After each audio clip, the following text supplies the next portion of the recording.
Since 1979, Global Diving and Salvage has been a leading provider of subsea services and infrastructure support through three core service lines: marine construction, casualty response, and offshore support services.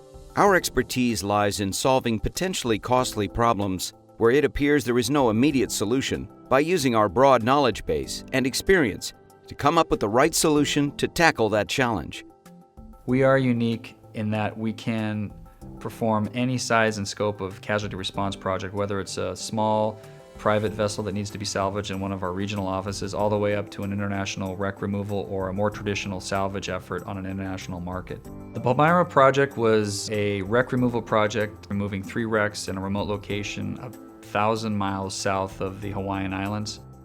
Beginning in 2005, scientists began recognizing as the shipwrecks were degrading, they were leaching nutrients into the water, which was feeding the explosive growth of invasive species.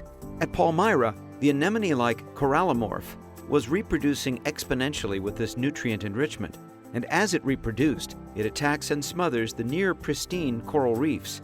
Corallimorph are primitive, small, disc-shaped animals that were spreading across Palmyra's western terrace at speeds of up to 250 meters per year. As it advanced, killing healthy coral colonies, it degraded habitat and killed other species. Safely removing the wrecks in the most cost-effective and efficient way was the priority, but it was equally necessary to remove them without impacting the fragile coral reef ecosystem surrounding the wrecks. Susan White of the U.S. Fish and Wildlife Service said, "Of all the bids put forward, the technical approach from Global was by far the most realistic and most environmentally friendly approach, and the most feasible."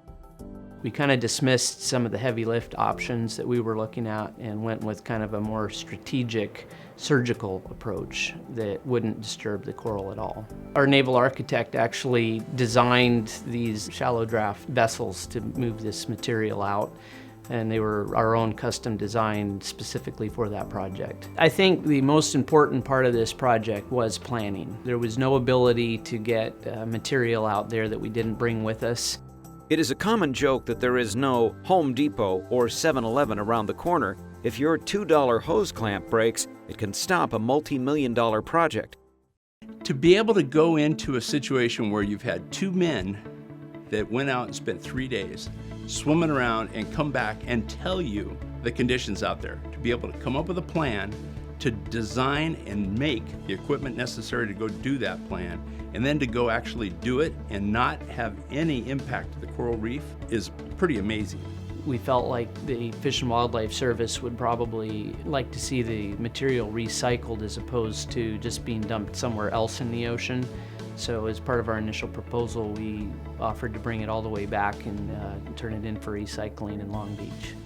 Our greatest achievement in that project was the fact that nobody got hurt, and that was really our biggest concern too, because the closest hospital was 1,000 miles away. In the marine salvage industry, I think that Global stands alone as a company who is truly a family and treats their employees as family, and it fosters an element of respect and trust and empowers people to go do their work knowing that they have everybody behind them. In the end, the U.S. Fish and Wildlife Service project manager Susan White had this to say. It was one of those projects that, as a manager, I will remember for the rest of my life. It was an inspiring team of dedicated, hardworking people who came together from around the country to these 2 little uninhabited atolls in the middle of the Pacific to restore an ecosystem which will help keep these atolls as healthy as possible for future generations to learn from and to enjoy. A national monument and wildlife refuge, Palmyra Atoll encompasses some of the last remaining near-pristine reef environment on Earth, with over 176 species of hard coral and 418 species of reef fish. This was a high visibility, technically complex operation. It's very simple for someone to say, go get that boat out of there. It's a very different animal to be able to go in there and do it without causing any further environmental damage. Global Diving and Salvage understands that a job well done is accomplished by adaptability and resourcefulness. If you need help with a project in marine construction, casualty response, or offshore support, you can be confident that Global will do it right. For more information, go to our website or contact us today.